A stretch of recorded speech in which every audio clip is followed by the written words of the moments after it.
Hi, I'm Andy Thomas, and this is the One-to-One podcast. Okay, welcome back. Today we're joined by Paul Bramley, founder of British Polygraph Testing. So, welcome, Paul. Hiya. You all right? Yeah, how are you? I'm good. Better than a poke in the eye, just. Exactly, perfect. So, I'm looking forward to this because it is very different. So, first of all, just tell us a little bit, not necessarily what you do, but just tell us about you. Who is Paul? I'm sort of a normal bloke. I mean, you kind of don't think of yourself as anything other, really. It's a bit odd to kind of sell yourself. But yeah, I'm just a normal guy. I live in North East London. Family, friends, the usual. There's nothing, overly unique about me. I've not got one leg or anything, you go, oh, that stands out. But yeah. Perfect. And just give us a brief, so we don't want to spoil anything, so just give us a brief of what you do and what your company is and what it does. So British Polygraph Testing is exactly what it says on the tin. So I'm a polygraph examiner.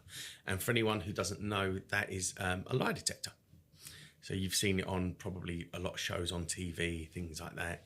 I've done some TV work, radio work. But yeah, I help people get to the truth.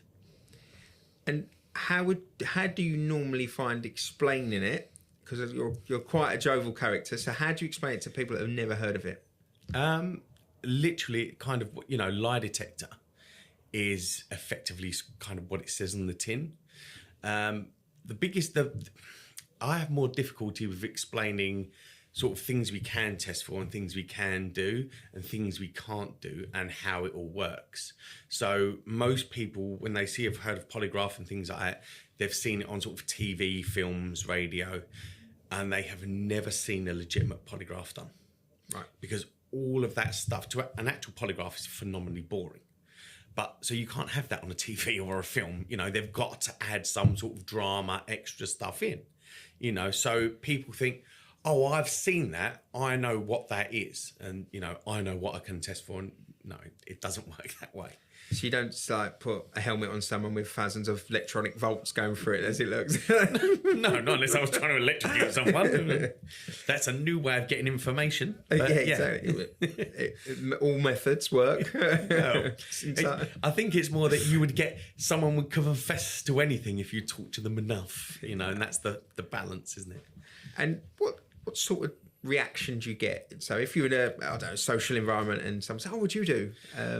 A wedding's quite. I always say you sit down at a table at someone's wedding, you don't really know everyone, and it's always that. Oh, what do you do? What do you do? What sort of reaction do you get? It normally goes one of two ways. Either people go, "Oh, I'd love to do what you do," and you kind of go, "Yeah," you're only thinking sort of one side of it, like the gossipy side, and then it's kind of a bit like, "Yeah, imagine you've got to sit there and say to them, sorry, your husband failed. He's been sexually interfering with the kids," and they're like, "Oh no, I don't want to do that," and you're like, yeah, but that's part of the job, right? You've got to do your job properly.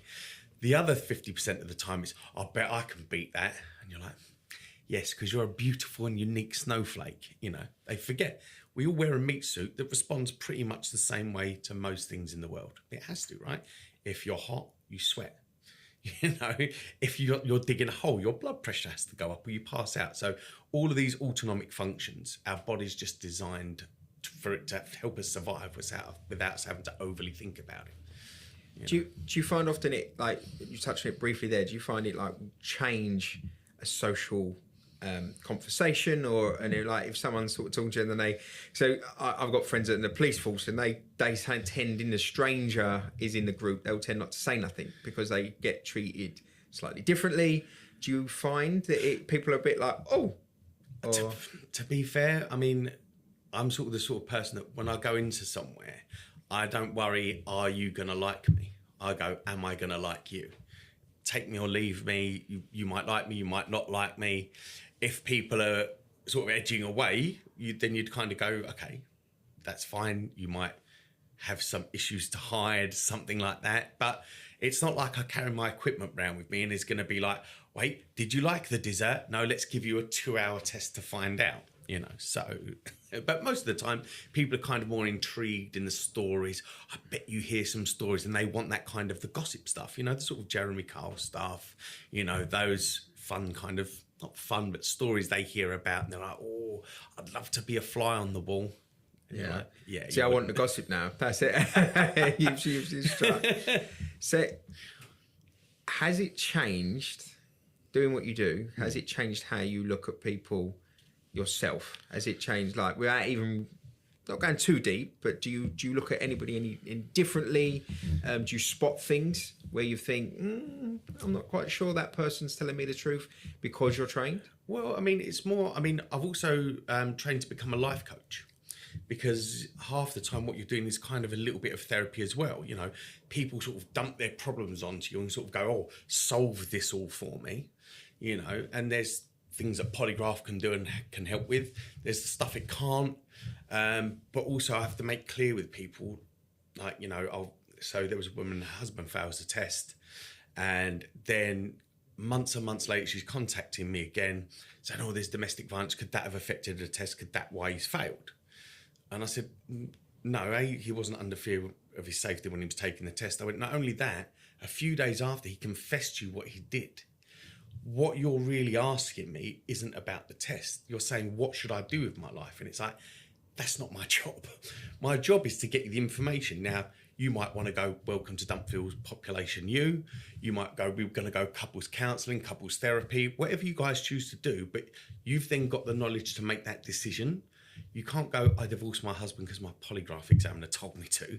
That's not my job. You know, even with like the life coaching stuff, you're not telling people. You're helping people figure out the answers that are best for themselves.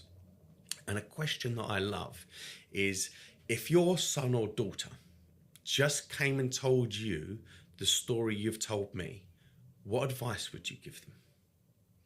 And you just love that pause there, because nothing on God's green earth could persuade you to give your kids bad advice. So we all know really what we should be doing for ourselves and what's right with ourselves, but we let lots of nonsense get in the way. You know, like people that suffer with their weight. Everybody knows the difference between a pear and a pastry. Yeah. You know, but there's another need that's being met by overeating or something like that. And there's, you know, ways to help people with that. But it's that you kind of, you never prejudge anyone, because life is too vast, too complex, and people do things for a myriad of different reasons.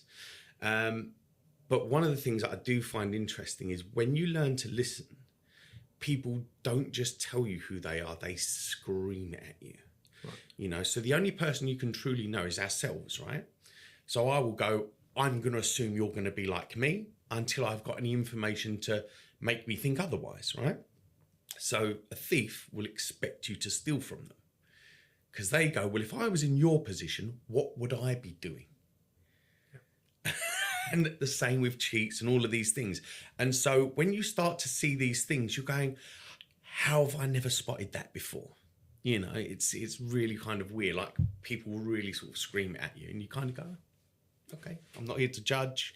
You know, I'm here to do a job. Normally, did you do this? Yes, no.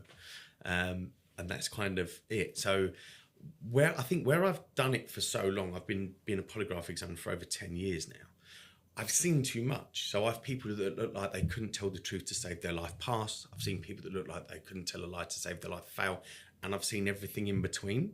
And so you never prejudge anyone, you know, because all we're allowed to say is this is how their body responds to my questions. And that's it. So it's not a personal thing.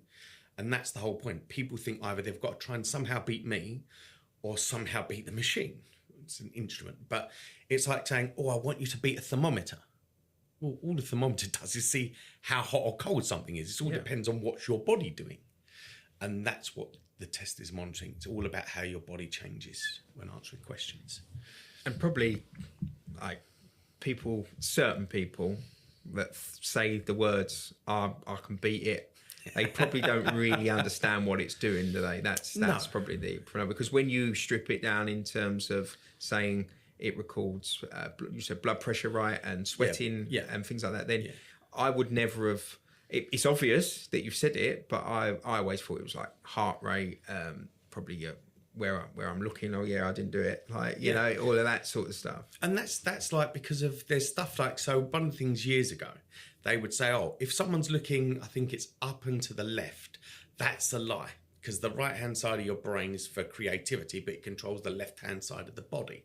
So they said, oh, that was to do with, that's an act of creation. If you look up and to the right, that's logic, because you're using the left-hand side of the brain. And so you're just remembering, and you're going, yeah, the brain is a lot more complex than that. But also, if it was that simple, everyone would give the game. Everyone would know, well, if I want someone to believe me, I'll just look up and to the right. You know, there was a test they used to do, I'm talking centuries ago, and this was out in the Middle East. And what they would do is they would send someone into a blackened out tent, and they would go, right, if you're telling the truth, you're going to pull the donkey's tail, and Allah will keep you safe. He will stop the donkey from braying if you're telling the truth.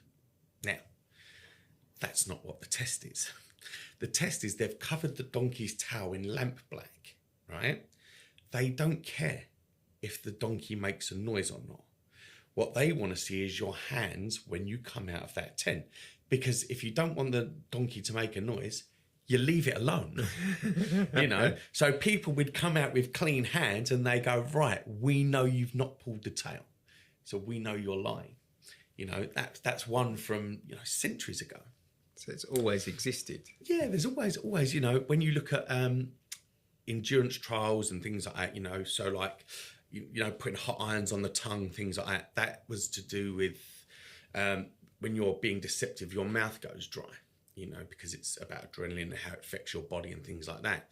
So if your tongue's dry and you put something hot on it, it will burn.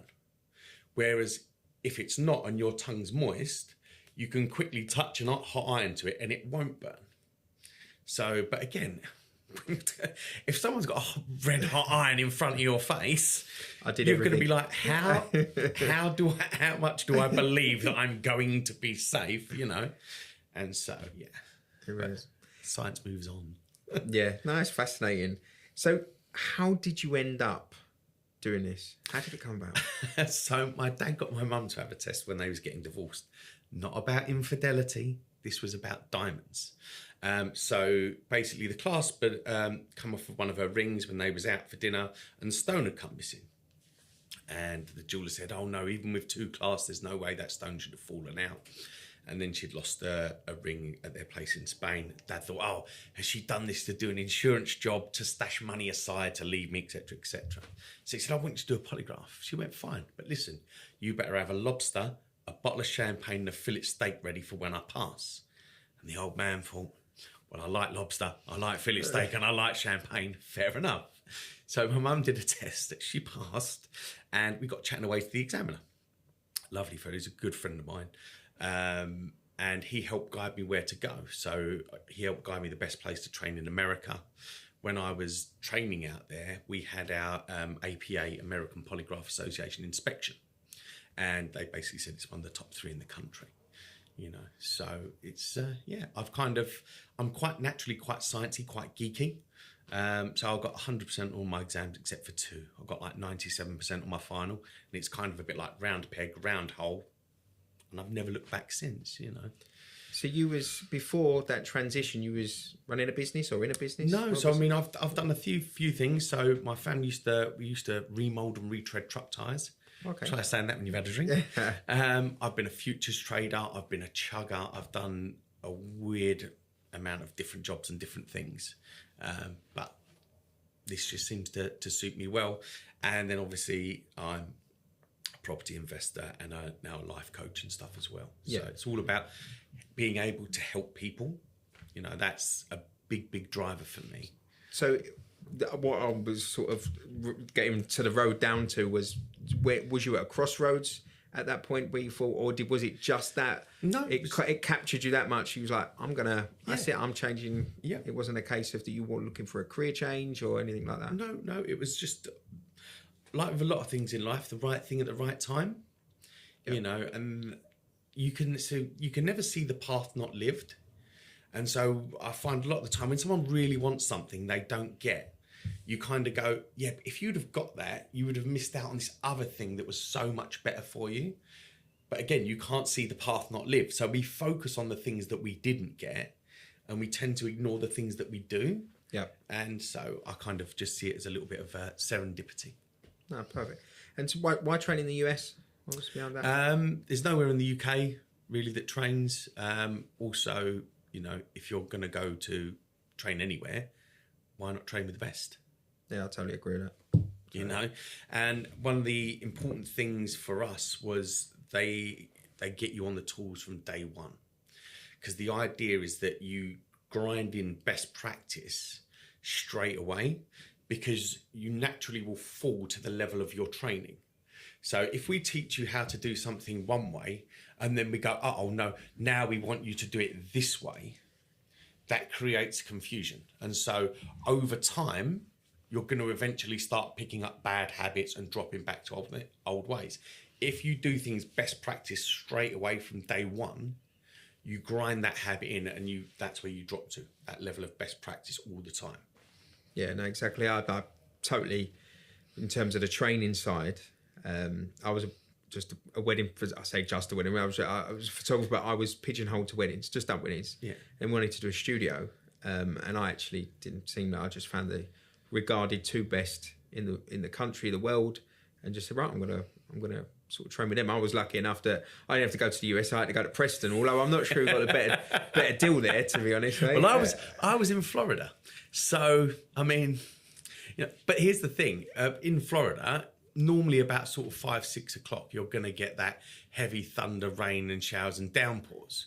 So we was working like 6-7 days a week, like all day. So when you do your basic training, you have to do a minimum of 400 hours of testing.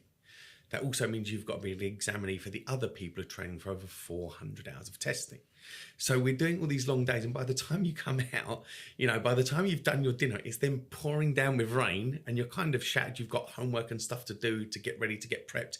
Then you're back in again. So it's quite a hefty workload in quite a short space of time. So that's bad. So from training, coming back, when did you start the company? Was it more or less straight away? Pretty much straight away, yeah. So one of the things is that I wanted to become a member of the British Polygraph Association. So literally I'm applying as I'm flying back from the US. And one of the questions on there is that, we vet one another, So one of the questions is, how many hours of testing have you done outside of training? So mine's a big 0. I've literally just qualified. I've not done any tests. I'm flying back.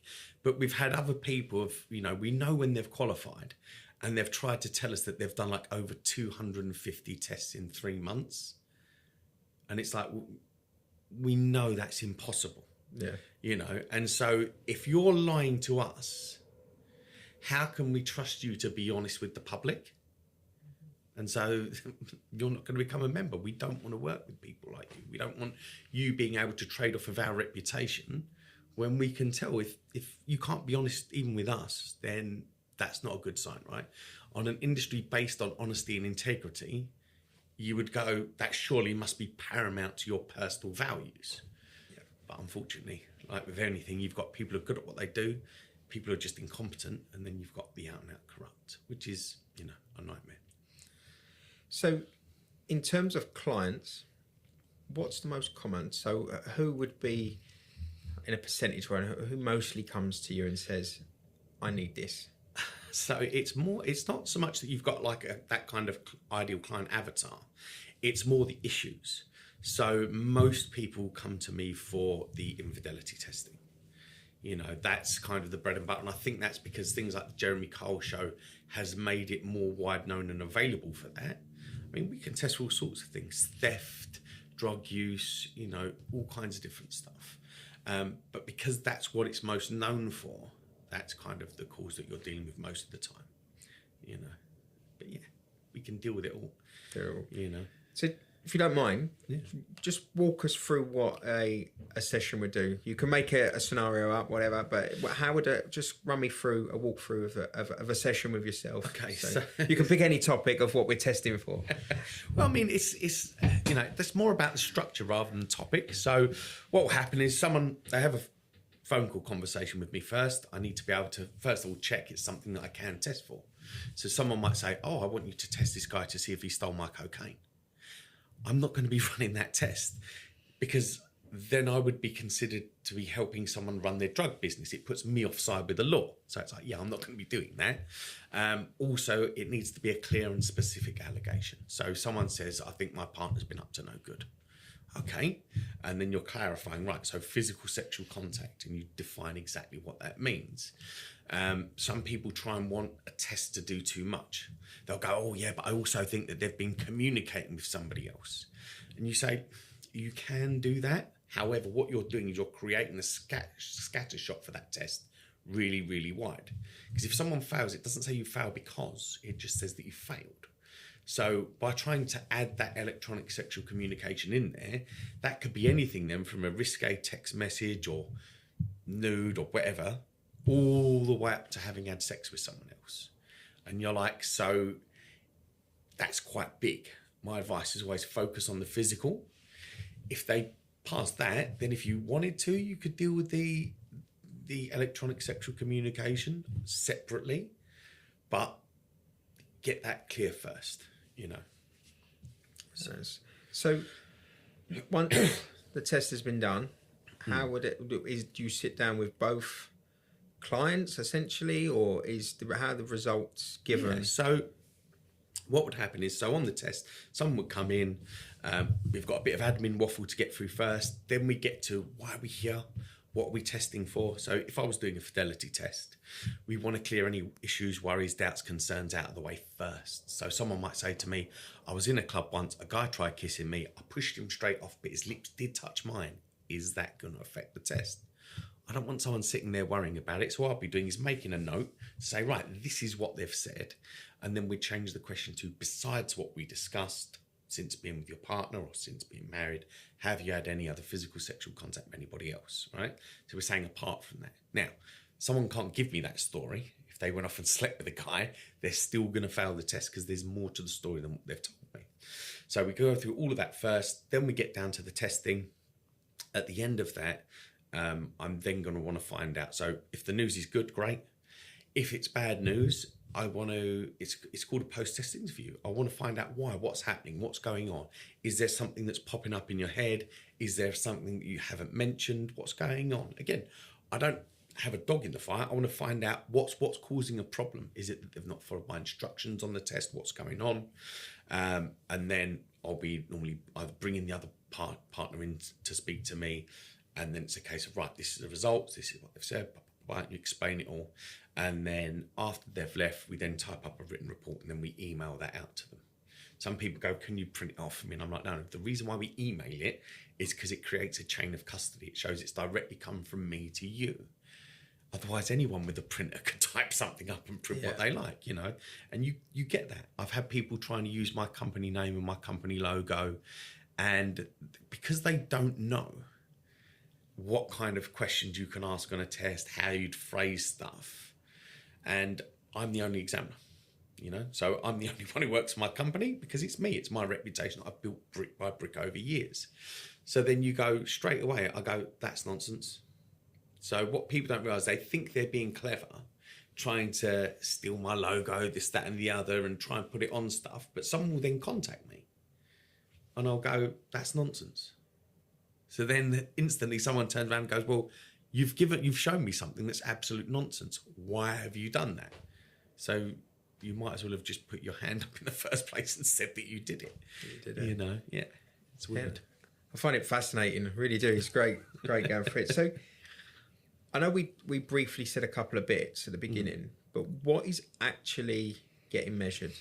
So it's all about cognitive load, all right? So when someone's telling the truth, your brain doesn't have to make much effort. All you do is you remember and regurgitate. That's it, right? If someone's going to tell a lie, you get a request for information, you remember what's happened. You can't just spit that out. You've got to create a whole new story covering every little point you might be able to get caught out. At the same time, you've got to suppress your body's responses, because if every time you told a lie you went bright red, I'd invite you to play on my poker table. Right? And you've got to do that in a very, very short space of time. So it's the same as if you was digging a hole and you didn't start to sweat, your body would overheat and die, you know? So this is our body compensating for that added workload. If your blood pressure didn't go up, you'd pass out and fall into the hole.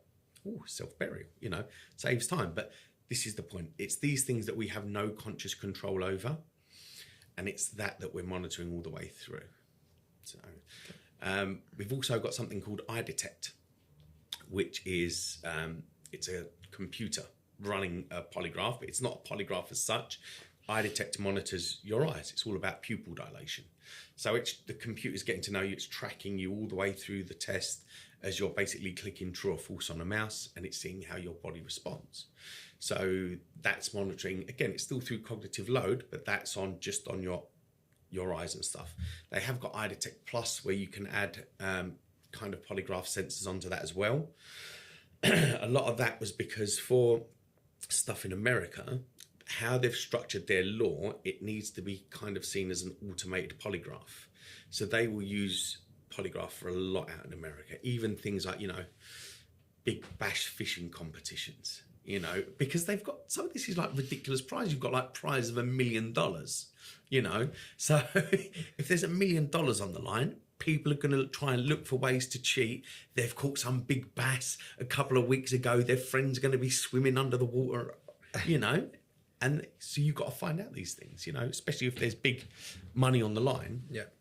But how their law's structured, it's all about, it needs to be a polygraph, So that's why eye detect plus is sort of seen as an automated polygraph, In terms of, just touching on the law difference, what's the mass difference between the US and here? So the big thing is that it's not admissible in UK courts. And the reason for that is because we know juries are phenomenally lazy. You can't acquit or convict on the strength of polygraph alone. You have to have other corroborating evidence. We know a jury would just go, oh, well, they failed the polygraph, that's it. And it's like, no. You're abdicating all of your responsibility. You can take it as part of the information. So in America, they have what's called a Daubert hearing first. That's where the judge is going to decide whether he's going to allow it to be admissible or not. We don't do that here. Although the police do use polygraph, but they only use it for post-conviction sex offender testing. So this is if you're dealing with, a paedophile, and you need to make sure that when they've come out that they're doing the things they're supposed to be doing and not doing things they're not supposed to be doing. The idea is that it's there to guard public safety. The problem in the US is that's now coming up against the Fifth Amendment, which is the right to remain silent, because they have to pay for their court-mandated psychotherapy. They have to pay for their own polygraph. They normally need one at least once a year. If they don't turn up for their polygraph, they go back inside. If they fail their polygraph, they go back inside. If they tell the polygraph examiner something that they're doing that they shouldn't be doing, they end up going back inside. And so they're effectively being forced to testify against themselves. However, you kind of go, but this is public safety. You've already broken trust with society by doing abhorrent things you know you shouldn't be doing. So why should innocent victims be jeopardized by you? So it's kind of this is about keeping other innocent people safe, and it's about you proving to society that you're trying to rehabilitate, you're trying to reform, and whether you think people can reform, if that's how they're built, that's how their mind works, is very, very difficult. People don't normally change until the pain gets great enough. It's like you see these my 600-pound life, and they start crying as they're stuffing another chicken leg in, and you're like, you're not helping.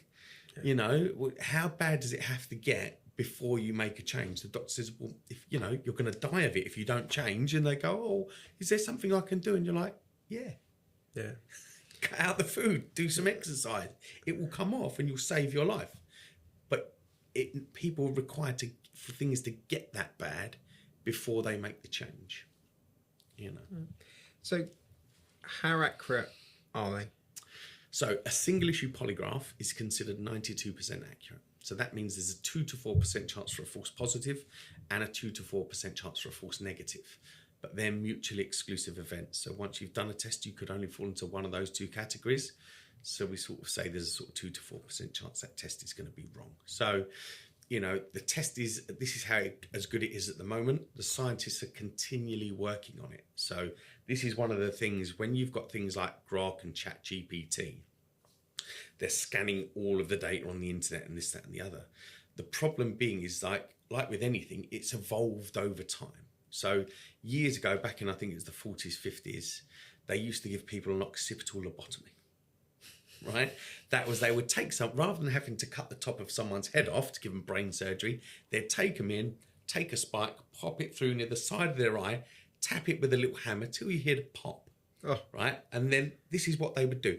They would wiggle the spike about a bit and then take it out and send you home.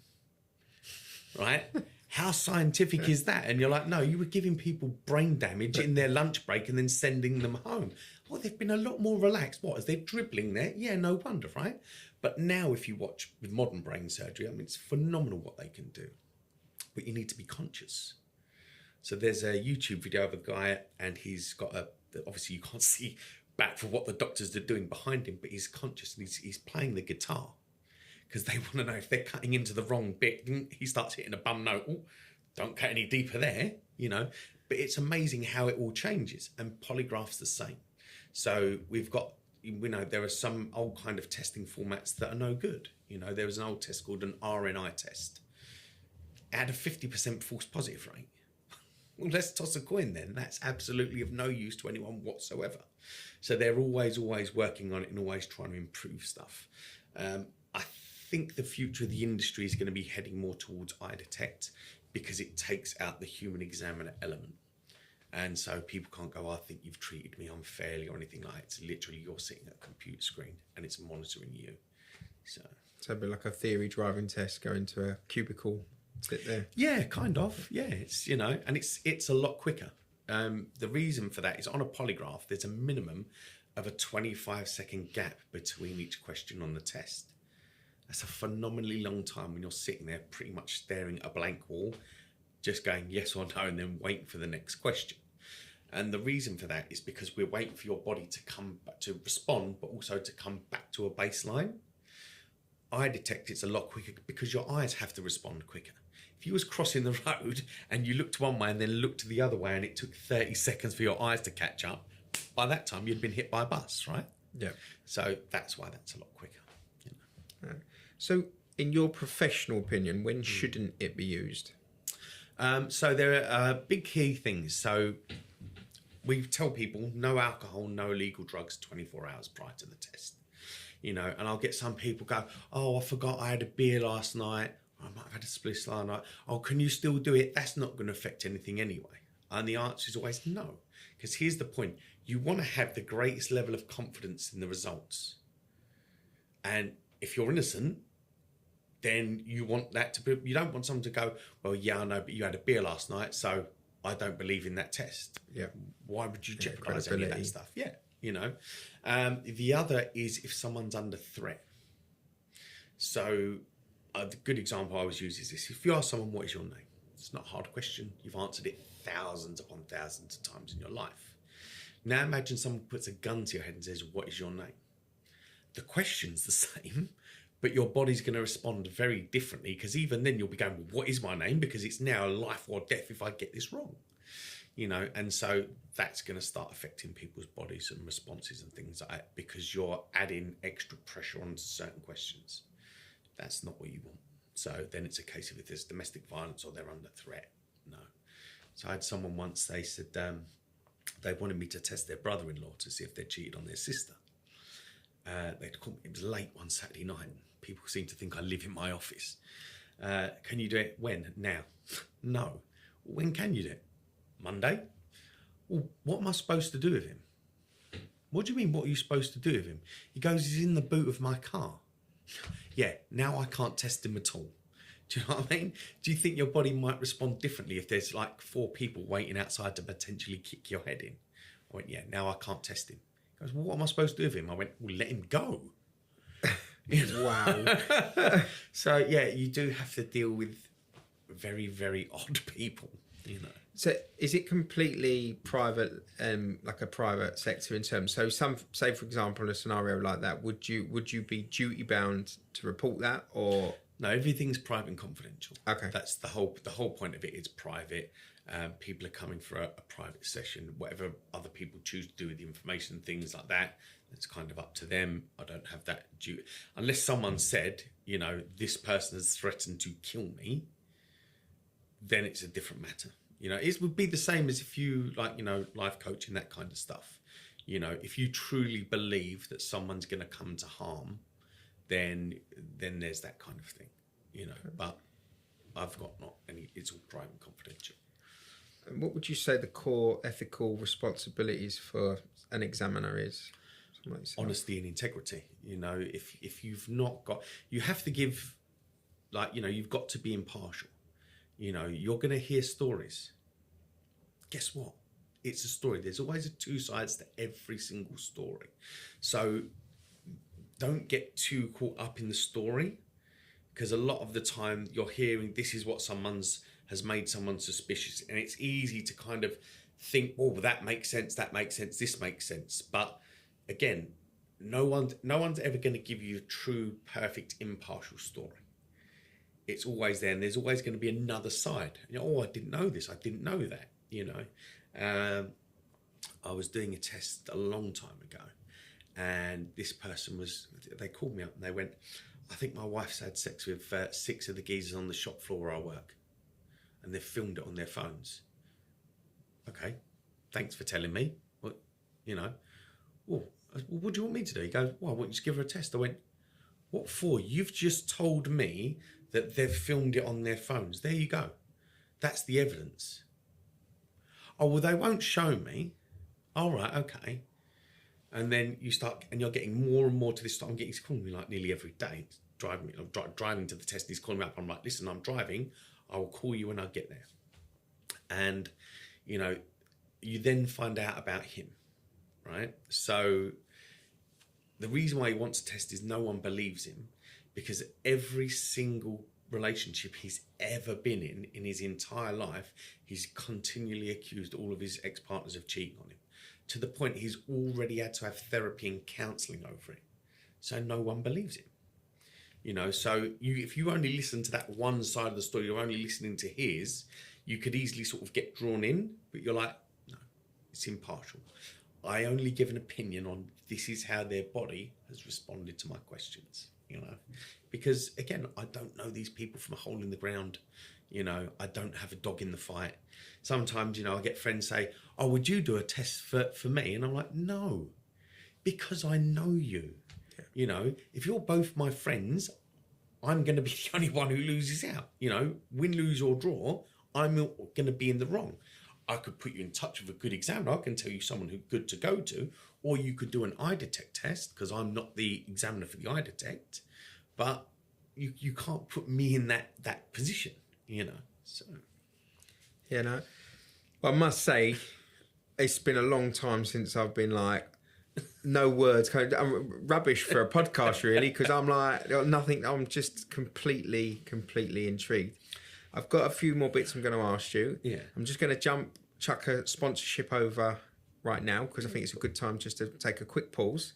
Cool. And then when we come back, I've got some really in-depth questions. Hopefully you won't mind answering. Of course. Fine. Perfect. We'll be right back. Welcome to WVE Studios, a brand new purpose-built video, photo and podcast studio right here in Wickford, Essex. Our video studio is ideal for showreels, live streams and talking head videos, with state-of-the-art lighting and audio equipment that makes your content look and sound amazing. Need stunning images? Our photo studio is a flexible 3x3 meter blank canvas, perfect for headshots, portraits and more. And with changeable studio lighting, you can create just the right look for every shoot.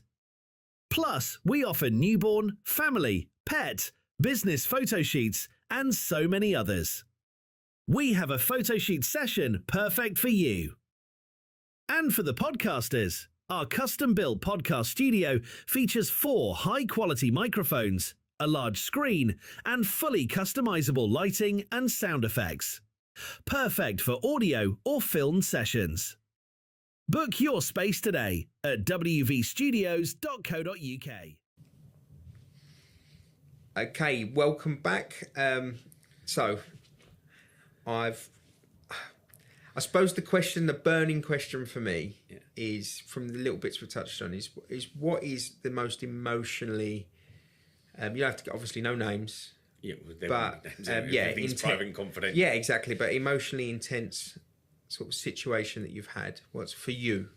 For me, it's always the child abuse stuff. I'm not a big fan of doing it, because I've got a little girl.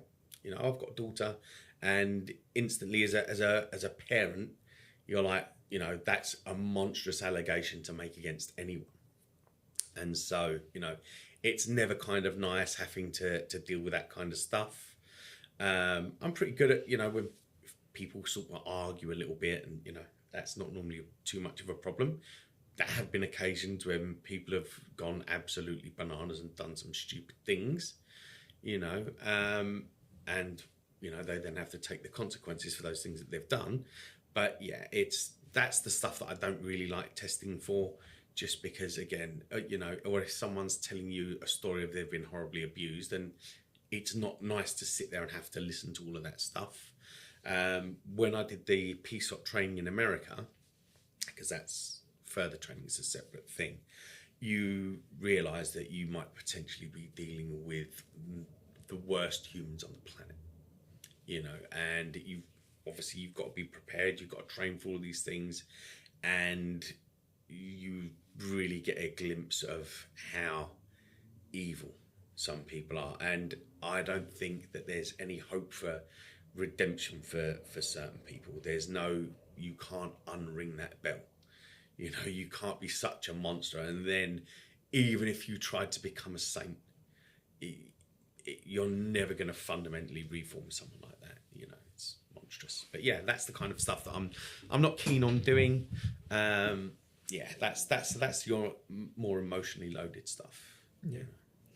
And anything that's really left you, like, obviously no details in a sense, but have you ever had a session where it's really, you've had to sort of like, I can't, like, question maybe going forward, or just having to take a few hours out where it's affected you in any way? Or I mean, again, I'm pretty good at keeping the water on the outside, if you know what I mean. Because you've got that level of detachment insofar as that, again, you're like the pivot point. So, the pivot point of a seesaw, you're neither going up nor down. You stay stationary, and it's the other things that move around you. So it's good to be able to keep that balanced and neutral view. And the point for that is, again, this is where your integrity is paramount. You're not giving a person an opinion. You're only giving an opinion on this is how their body's responding, because that's the only thing you're allowed to give an opinion on. People then will still try and press you and want you to give a personal opinion, or they want to change the language somehow. So people want to say things like pass with flying colours or fail miserably. Well, you can't be extra lying or somehow extra telling the truth. You're either telling the truth or you're not. It's a 1 or a 0. So by adding that in, that's emotive language. Do you see what I mean? Oh, failed miserably. It means, it's like there's no shadow of a doubt that the worst person in the world. No, a fail's a fail and a pass is a pass. And that's the point. You've got to keep that language neutral and things like that. So that's always important. Like with anything, it's difficult because you can't talk about, like if you're a therapist, other therapists are the people who you talk to, because again, you're not giving any personal details or anything like that, but you can talk about cases and things like that. And because they're having to deal with similar sorts of stuff, they kind of get it,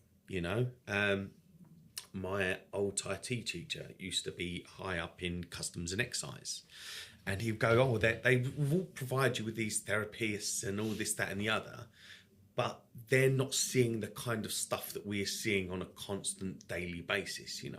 This is where people develop that sort of gallows humor from. It's a defense mechanism. You have to be able to laugh about the evil things in the world, not because you're an evil person, but because if you don't, that darkness is going to swallow you.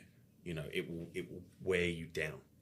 And so that's why you need to have that that, not just levity, but being able to share it amongst other like people who are in the know and know, you know, because they're dealing with the same kind of stuff, you know. Yeah, it's very similar to my coping mechanism personally. Is I will always make humour in a situation that wouldn't, unless you know me, you'd be like, "Why are you making a joke now?" Like but that's just my way. Well, and I think that's dealing the with fundamentally things. British thing, right? Yeah. Whenever we meet people on holiday, it's always like, who can get a joke off quickest the first, you know? And then it's, oh, you're like me, we both laugh, we both sort of think the same way, and we're looking for things to laugh about and be happy about, right? Yeah. You know, I've always got this thing with a holiday, right? We've all had a great holiday and you had terrible holidays, right? But I kind of go, enjoyment is still the same. But the time frame is different, right? When you have a great holiday, you're having a great time there and it's such a great time and you've had such a lovely time, you kind of tend to forget about it. When you've had to go for a horrible holiday, you're kind of like, you have a crap time at the time it's happening, but you eat out on that story for years after. Oh, do you remember when we was at that hotel? Yeah, and we had the waiter and he was man-well and he was falling over and he did this and you laugh about it, right? So although the holiday's been crap, you're laughing about it for years afterwards. So there's always that kind of balance. Yeah, no, that's a great point. Really great point. So more in a more humorous way, getting away from the serious side. Yeah. As probably this might probably be more early on in the start of this, more so because I should imagine you've seen literally everything by now. Was there a result that really surprised you? Like you've sat with a human that you're like, no way. There's no way in the world. They're the nicest. Like, look how nice they are. Like, yeah. And then it's been like, no way. You get that kind of stuff, you know, and it's that whole kind of, again, being that back to that position of neutrality. It helps you because if you don't, it starts making you question validity of what you're doing, and you're like, you know, sometimes if you know you talk to other people, or they'll go, oh, you've had 10 people recently who've all passed. And you go, yeah, 10 honest people could have come in and seen me. Or I could have had 10 liars all at once. That doesn't mean the testing is wrong. That just means that I happen to have had 10 liars or 10 truthful people come in all at the same time. It's like, you know, when someone's at the casino and they go, oh, it's been read 8 times. It must be black this time. And you're like, no, it's still 50-50 whether it's going to be black or red. That it's been read 8 times doesn't change the next event, you know, but people are easy to trick with that sort of stuff. We like to tell ourselves a story. Oh, the next one must be black, you know, that's how casinos make their money, right? I'm sure it is. Put some more money down. Oh, red again. It can't stay red forever. Yeah. Put some more down, you know. Yeah, no, it's the only difference being there would be volume, wouldn't it? It's I wouldn't know, what's it got to be every 3 minutes, I suppose, a roulette table goes. Yeah, in a lot of averages it could be one a week, and it, like you say, you get people that are telling the truth. So. Exactly, and you know, it's just again about maintaining that neutrality. I mean, more of the sort of humorous stuff is the stuff that I can't test for. So I'll give an example. A woman called me up once, and she goes, I only want one test. It'll only take you half an hour. It's about an hour and a half, 2 hours anyway. It can be quicker, can be longer. Everybody's different, right? But it's all about one issue. And she goes, I said, so what are you looking to find out? She goes, I can prove the existence of God because someone told me a magic word. I went, I'm not going to be able to help you with that. She went, can you put me in touch with someone who will? I said, I can put you in touch with someone who'll take your money off you, but no decent examiner is going to touch that with a 9-foot barge pole. She went, okay, thanks. I called a friend of mine who's an examiner up. I would never guess who I had on the phone. He went, not the God one. I was like, he went, I told her outright. He went, you don't need the help of a polygraph exam. You need the help of men in white coats. She went, you're being a bit rude, aren't you? He went, listen, Don, I'm not trying to be rude. I'm trying to be helpful. She went, but I'm better than Darren Brown. He went, Darren Brown is a trickster. He tells you he's a trickster, you know, and this is the point. Like, you know, someone's got something in their head, you know, and we can't test for that kind of stuff, you know. This is something that you may truly deeply believe, but that doesn't make it true. So we've always got to deal with something objective, not subjective, you know. I had a guy once called me up. He'd been campaigning against chemtrails for 9 years, okay? And he then believed that his neighbours in the flat next to him were poisoning him through the walls. So gets himself a caravan. Good thing about a caravan is you can pretty much put it anywhere you like. Puts his in a farmer's field directly under a flight path. Wait a minute, I thought it was... Anyway, and so he still believes that people are poisoning him in his caravan in the middle of a field. And he wants me to give him a test. I go, there's nothing there for me to test. That you believe people are poisoning you, that's down to you, that's your belief. But you're not saying, oh, I think it was Dave, because then I could test Dave. I can't test you for what you might think might possibly be happening that you've convinced yourself of, you know. And this is the thing, we got rid of, like, you know, mental hospitals and things like that. It's all now care in the community, but we've seen the community doesn't really care. So where are these people going? Where are they getting the help that they need, you know? Yeah, it's well, there's all sorts of walks in this world, isn't there? But yeah, I think that would send me questioning myself. I think, did I just hear right? And again, this is the thing. It's you're hearing these sorts of things so often. You kind of just sort of take a deep breath and you go, right, I now know I'm going to be wasting about 40 minutes talking to this person, trying to gently explain why they can't do a test. They're obviously not well, and so all that now is going to confirm that now I'm somehow some sort of secret Mason, some sort of part of the government, some sort of conspiracy, whatever it's going to be now, I'm somehow some sort of bad guy because I'm not going to test them for something that they think they can be tested for when they actually can't. You know, I mean, you get people, you know, you get a review. Oh, he was like this. He was, oh, what a bad man. You know, I had someone saying, not that long ago, it was about, and I was talking about statistics, and you know, I said, look, males are more likely to be sexually abused than women, and she went, oh, I don't feel that way, and you're like, no, it's not about how you feel. That's not how statistics work. Yeah. These are facts. Facts don't care about your feelings. These are facts, you know, and then I'm all of a sudden the bad guy. Yeah, just for stating the facts. Yeah, and, you know, I had another one, I was sexist because I refused to test this woman. And it's like, no, it's got nothing to do with your gender. You know when someone's, and again, people are not well, you know, and with the advent of social media and things like that, it's very easy for people to live in these bubbles that has no real connection to reality anymore. And you can ignore reality. That's absolutely your prerogative, right? But you can't ignore the consequences of reality. You can't ignore reality and expect, oh, well, I all of a sudden, I don't believe in gravity, so I might just float off the earth at any time. You can believe that. That's not going to happen. You jumping off a building isn't going to prove that. It's very much going to prove the opposite. Don't do it. But you can believe that if you want. And that's the problem that you've got with with people now, you know. And it's sad, really, you know. So I think with this subject, which again I absolutely find fascinating, everyone wants to hear about what happens when they lie, what happens when they get caught out.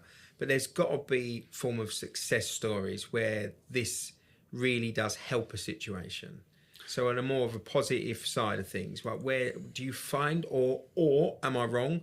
Do you find that the person proves their innocence and then sort of it's like, well, sod you put me through this. I told you I was telling the truth. You kind of get both. So I mean, you've got people that they do a test, they pass a test, they're like chuffed, relieved, they're like brilliant. I just can't wait. I just want the arguments to stop, right? I want to be able to go, there you go, look, I proved I've not done anything. And that party, the other party is not going to believe it. And then you kind of have to go, right, well, what more are you supposed to do? And a lot of the time it's that, remember I was saying people judge one another by their own standards? Yeah. A cheat's going to accuse you of cheating because A, it puts you on the back foot, right? So you're now defending yourself. You also then unconsciously go, well, they would be a massive hypocrite if they was accusing me of cheating whilst they was cheating, right? But for them, it goes, I don't have to feel guilty about what I'm doing because I'm accusing you of it anyway. So you proving that you haven't done anything doesn't alleviate their guilt. If anything, it makes it worse. But if someone's so set that no matter what you do, they're still not going to believe it anyway, then you kind of have to sort of go, well, what more could you do? Yeah. There's got to be a point in your life when you're willing and prepared to walk away from people, you know.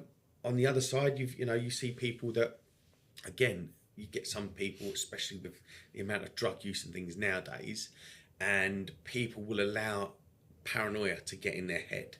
And the problem being is when it's in there, it creates cognitive bias, right? So confirmation bias. So it would be like if I said, right, I'll give you £100 for every red car you spot today.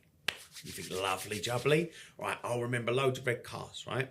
And then I say, right, brilliant. How many green cars did you spot today? And you go, no, red cars. You said red cars, right? Now you'll remember makes, models, license plate numbers, because you think every time I remember that, that's another £100 in the pocket, right? So it's about relevant information, right?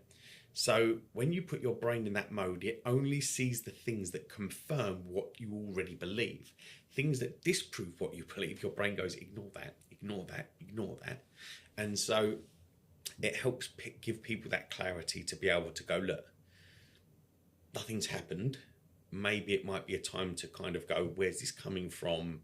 What else is going on that's made you think this way? You know, and you see people, and you know, some people are just more relieved that they now know nothing's happened, and that's great. You get some people go, okay, brilliant, I'm going to work on myself, I'm going to do some, you know, some life coaching or some therapy, things like that. But it's all about giving people options. So when you've got the information, you can make a choice. When you're stuck in this weird limbo territory, you go, well, I don't want to commit to my relationship properly because I worry, am I being made a mug of? But I also have not got enough information to give up on my relationship because we invest a lot of time, effort, energy, emotion, money into our relationships. And we don't want to go, oh, well, I woke up one morning and threw my toys out the pram. You know, you cheated in my dream. Do you know what I mean? You go, well, okay, that's your dreams. You know, I can't control them, you know. And so it helps people get that clarity. But, you know, again, it's like, if I've done some big theft cases with large amounts of money going missing, and it was a guy between his friend and his girlfriend, and I tested them both. The girlfriend passed, the friend didn't. The friend then admits he's nicked the money, right? And then they call me back a little while later. Can we give him another test? I'm like, what for? He goes, oh, well, he's admitted he's nicked the money. Brilliant. Okay, so he's gone, oh, take me to where the money is. So he goes, okay, so he's taking him somewhere. He goes, oh, it's gone. I'm like, listen, you don't need another test. Your job now is to get your money back, right? Don't tell me how you're doing that. I don't want to know, but you don't need another test. He's admitted he stole your money. Yeah, there you go. Like, you know, that's that kind of, you know, so it's a positive result insofar as that now someone knows, right? So I'm sure his girlfriend's over the moon going, brilliant, I'm no longer in the picture, getting accused of stuff, you know. And then the guilty party's gonna, you know, have to pay back what they owe, you know. So it's all about that clarity, right? Yeah. So obviously, I again, we'd need one of your tests to find this out. But I personally believe that we're all guilty of the odd white lie, which what I would call like a little bend in the truth. But would you say doing this job, you now probably value truth and honesty more so than what you did before because you can see the damages in certain relationships or situations that has caused people? Yeah, I mean, what people don't realise is the more you lie, see, it's about damaging to yourself as well as other people. So the only person you can truly rely on in this world is yourself. Now, if you keep lying all the time and you're trying to paint reality as different, you end up losing faith in yourself and going, at what point are you stop going to be able to telling the difference between reality and this made up figment world? Also, your mind is like a muscle, right? The more you train something, the better you get. However, also, the more that grinds into muscle memory, right? So if you was a tennis player and you only ever practiced hitting it on your forehand, right? And you got really, really good. Then when a ball comes when you should hit it with your backhand, you're going to try and get all the way over to hit it on your forehand. So the more someone lies, A, the better at lying they become, but also it becomes their default setting. So anytime they feel any psychological pressure, bang, they try and lie. That lie comes straight to the forefront. Even when they know, A, it's probably a stupid lie of something that's not even important. And they can't help it. And then it's that, right, okay, you've now got to either retract what you've just said and go, I don't know why I just told a stupid lie. That's the most grown-up thing to do, because you're going, right, okay, we get people lie, we get people do stupid stuff. It happens. But they don't. They double down. And so now the more you do that, you're destroying your credibility with people till you get known as a liar. I mean, a famous president, Lyndon B. Johnson. Do you know as a kid what they said the B stood for? No. Bullshit. He was Lyndon Bullshit Johnson. That was his nickname because he was known as such a liar as a little kid. No one believed him. You know, and you're like, that's the problem. Where do you go? Because you can trust the thief. Because if you know someone's a thief, you go, I'm not going to allow you around stuff that you're going to potentially steal. But with a lie, you never know where you stand. 1 minute they're telling the truth, 1 minute they're lying. And so this is why we've got the tales like the boy who cried wolf, right? Yeah. But if you want to be in someone's close circle, you've got to prove you're trustworthy, right? The moment you start doing that, normal, decent people are going to go, right, you're out of the group. And so then who are you hanging around? Well, the only other people who accept you in their group... It's the other liars. Exactly. Or like drama people. You know, people that they go, I don't know what it is. Whenever I go, there's always drama. And you're like, well, what's the one thing that stays the same? It's you. Isn't it weird? Everywhere you go, there's drama. Maybe. Yeah, look closer to home. Yeah. So I'll share mine. I remember being young, and probably as a kid, I'm not saying I didn't tell the odd fib or whatever, but the last real lie that I remember telling, and I remember the comeuppance, and it was all to do with wanting to be like my sister. And right. And so our Got caught with the dress on. Yeah, literally. Our stepdad, he was a minicab driver. Right. And because my sister was 4 years older, she was always in cabs, being taken to parties, being taken. They used to use the Furman. Very rarely, because of my age, was I ever in a taxi. Yeah. So my sister used to come home with stories. Oh, so and so picked me up, Dad, and so and so picked me up, and he done this. Oh, I didn't charge me this week. All that sort of stuff. So my moment a couple of years later come, and this sounds so trivial, right? I got in the cab, and got taken somewhere. Get back home. Oh, who picked you up? Oh, it was, I can't remember the gentleman's name, but it's so-and-so. And because my sister, I didn't want to be left out, I wanted to be popular like her. So I was like, well, yeah, he'd done it at a discount, Dad. And he went, oh, how much did he charge you? And I obviously couldn't make the price up, so I just said the price of what he did charge me. Yeah. Well, that's what it should have been anyway. Well, he done no more than walked into his cab office at the time and had the bloke by the throat, up the wall, how dare you rip my son off, blah, blah, blah, to the point where I caused all this drama, all this embarrassment, because he had to say, well, no, I didn't. I didn't say it. And that was I will always remember it. I was like, I'm never lying again. I got in so much trouble. But then, obviously, that's as a kid, I'm talking, in terms of that's your moment where you're like, yeah, that's it. That's my first, because obviously you don't know, you push boundaries as a kid, don't you? Yeah. And I suppose if you don't get punished, you can then go on to be an adult life and continue. Well, and this is the thing. So when I was at school, a kid had been caught stealing money from someone's blazer. And the kid's mum come in and she gave like an assembly. And she basically explained to us that her kid was a kleptomaniac. And she went, you don't understand how bad my life is. She goes, I have to have locks on all of the cupboards on everything in the house. She goes, when I go to bed, I have to lock my door. My handbag comes up with me. My purse goes under my pillow. And he still keeps stealing from me. And it's not theft from necessity. It's theft from the thrill of stealing. And people get addicted to that stuff. And, you know, for this thrill, he's literally making his mum's life an absolute misery, you know, for this addiction, you know. And it's you know, there's always, everybody's done something, right? You know, and so that's how we learn, right? You make a mistake, you go, I won't do that again. Like when you're little, you might say something horrible to another kid, they burst out crying, and you feel bad, unless you're a psychopath. You feel bad and you go, I won't do that again. I didn't mean to upset them that much, like bloody hell, right? You know, but you do feel bad, right? Yeah. And so that's how we learn, you know? And so that's the whole point.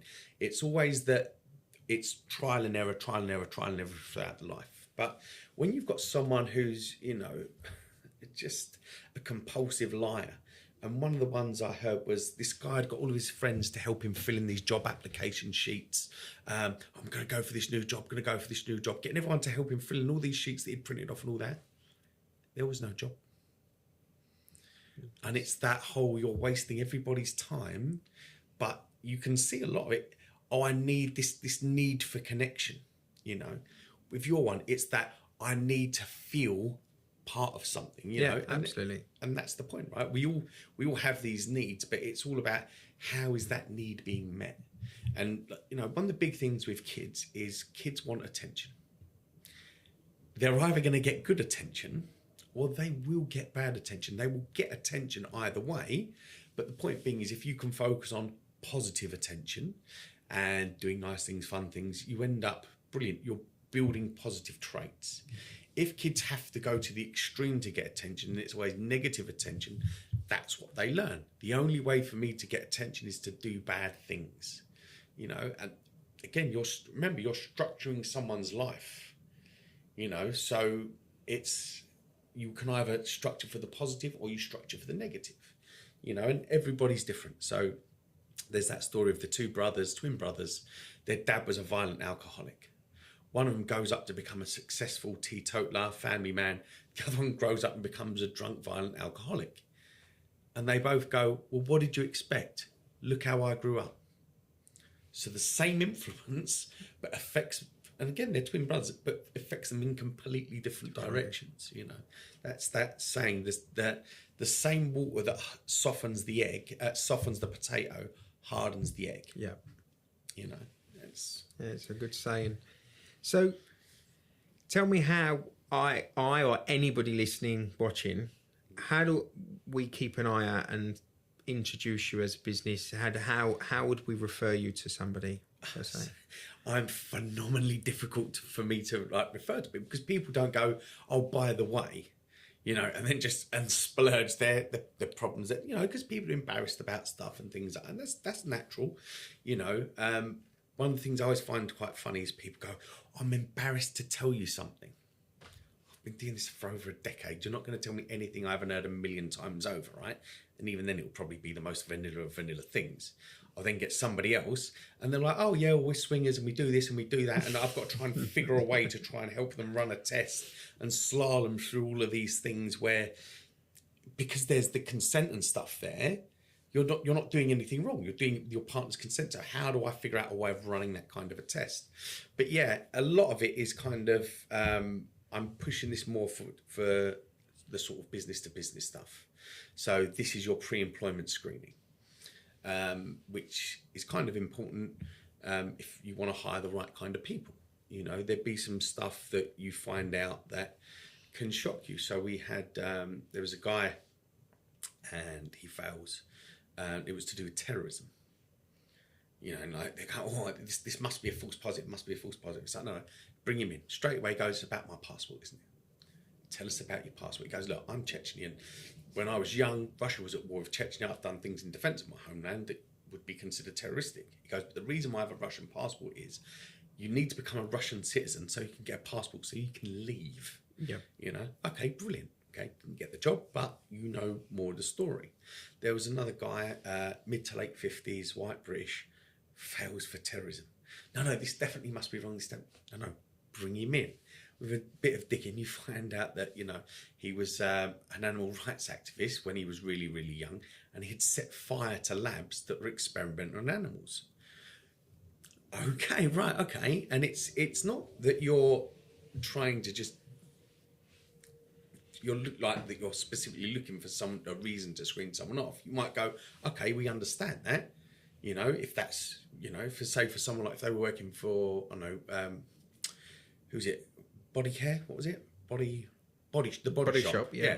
Well, they're all big pro animals, and that's the whole big founding ethos of the company. So that might not be something that excludes someone from there, but it's all about getting information to make a better call. Also, if you're interviewing a lot of people, it's time, right? So if you've got 200 people apply for a job, that's a lot of CVs you've got to go through. That's a lot of background checks. If you're doing background checks, it's a lot of interview time, things like that. If you were to say we're going to introduce either detect or perhaps verify, which is a thing we've got for the mobile phone, and you go, right, okay, straight away, you might get 20% of people go, well, I'm not going to do that. Brilliant. Okay, thank you very much. You've just reduced our workload and our costs by 20% straight off the bat. And it's all about making those savings. And it might be something that a typewriter, if you've got two perfectly qualified people for the job, but someone perhaps has an issue for stealing from a company before or passing on privileged information, that kind of stuff, you go, okay, that's what's guided us over in this direction. So it's all about helping people, that kind of stuff. So I'm looking mainly for sort of HR people who are hiring.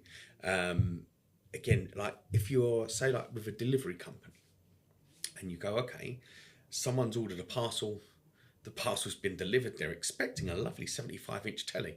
Instead, they've got a lovely box of a few house bricks in it. Who stole it? Where's that gone missing from? Is it the guy in the van? Is it the guy in the warehouse? Where's this thing gone missing from? So it's that kind of stuff. But that's what I'm pushing more towards. With the other stuff, it's phenomenally difficult to recommend me. And so most people, you're going to find me via sort of Google Ads. The reason for that is people go, by the time they've got to the stage of wanting a test, we actually wanted it 8 months ago when the arguments first started. Yeah. So then everyone's kind of like, I need it now. And you're like, well, hold on, you've already been waiting 8 months. Let's fit a time. Let's do things properly. Don't try and get it the next day. If someone's been drinking the night before, do it properly, and that's what people kind of don't get, Also the timing of stuff. They want me to do stuff late at night. And it's like, well, look, if someone's been up since 4:30 in the morning, grafting hard all day, a polygraph's a phenomenally long and boring process. They're going to be asleep. I need them to stay awake and be paying attention throughout the test. So yeah, probably HR people who are looking to employ would probably be the best people to sort of recommend me to. Oh, perfect. And where can people find you? I have got a presence on Facebook. Again, it's not a massive presence, and on Instagram. You're normally going to find me on sort of Google Ads. But yeah, so the problem being is what a lot of people want to see. So to build traction, it would either could be that I'd have to do kind of like Jeremy Kyle Stein kind of stuff, which again, private and confidential. I can't do any of that. No, exactly. And so it's very hard to build a kind of following on Facebook or Instagram because people want that dopamine hit of going, oh, look what I've just seen. So yeah, I'm not going to get much on social media. To be fair, social media side, I would say even just being informative of what you've done today. Like I say, I am a talker, and you've got hardly any words out of me because I am absolutely like invested. So I find it quite captivating, and I think just that I know it takes a lot. Social media takes over your life, but segments of where you could talk to camera potentially and give information and the way you've explained it, and you've used fantastic analogies that really I think people can relate to. I think you'd be surprised, without the gossip side, how much interest you would really get from that personally. I mean, I do a little bit of that. One of the things is that I always worry that even if I was to just give a very bland, generic story, people are going to go, oh, he must be talking about someone. If I go, is he going to be talking about me? And you're like, no. Everything's private, it's confidential. And if you were to then go, I think you're talking about me, everyone would go, why do you suddenly think that? Yeah, You know, exactly. you might What as well did you have do? gone, oh, I did that. Yeah, no, but even just like you say about how things work, the psychology of things and why people lie and things like that, I think people would really get a lot of education from that. So I've got a few videos in the pipeline that I want to do.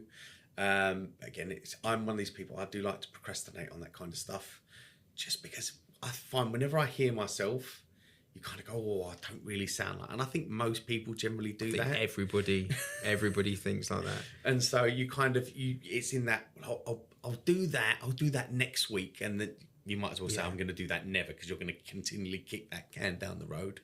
I've literally prepped everything up, so I've written out what I want to say on the auto cue stuff. All I've literally got to do is put a camera in front of me and sit there and record it. That's it. But yeah, even I can sit here with you and absolutely comfortable. The cameras are rolling, they don't bother me. I had to do a Christmas advent calendar for the Photography Society. Right. So we just give one helpful tip for the members. Oh, not like you've got to peel off. No, absolutely not. Absolutely, no one needs to see that. Not unless you want me to clear the room, then that's absolutely fine. Specsavers have been getting on to me for years. Everyone's squinting. But we had to, and all I had to do was talk to camera and just talk about the importance of a photography project. Now, if you ask me that question here, say, no problem. I can fly off, sit here, bore you for at least an hour. It took forever. Yeah. I was like, oh. Why do I keep saying every 2 minutes? Literally would get through to it and then just stare at the camera like, I don't know what's happened. Why don't I remember what I'm saying? So I totally get it. I sympathise. As you know, I'm normally one side of the camera and that's where I like to firmly stay. This is as far out my comfort zones, but I just find it fascinating and interesting, just getting to know people and hearing about people's sort of life adventures and weird and wonderful jobs. Well, I'm the same. I love that everyone's coming to you with a story, and it's a unique story, and it's interesting to find out different walks of life, people, different experiences people have had, things like that. And it's getting to know people, and you get that feel for them. And a lot of it as well is putting people at their ease. So one of the first questions everybody asks me is, did nerves affect a polygraph? And it's like, not really, because it's not like I ask you a question once and that's it. You're going to get the same question. It's going to be asked in 3 slightly different ways. You're going to be presented with that question a minimum of 9 times. And we're taking an average across all of those presentations of that question. That's where we're getting our accuracy from. You know, so the first time of you hearing a question, could you be a bit nervous? Yeah, of course you could. The 9th time of you hearing that same question, you're bored. You're just phenomenally bored. So I'm more concerned with people being bored than I am them being nervous. I was testing a guy once about whether he'd raped his nephew, and he was nodding off. I'm like, mate, you've got to keep the peepers open, because every time your eyes are closed, I have to put an S on that chart. It stands for sleeping, right? Because what I don't want is I ask a question and then, oh, another question. Oh, another question. Because your body's going to go and sleep, go and sleep, go and sleep. Oh, I've got to pay attention. Go and sleep, go and sleep. Oh, it adds extra bounces and stuff that we don't need. And you would think for such a serious allegation, you would be able to stay awake and be paying attention all the way through, you know, but it's where it's so monotonous and it's so boring. People do tend to naturally kind of switch off, you know, but yeah, it's weird. Yeah, well, it's weird, wonderful, mate. You've literally blown my mind. Thank you so much for coming in and sitting down and going through it.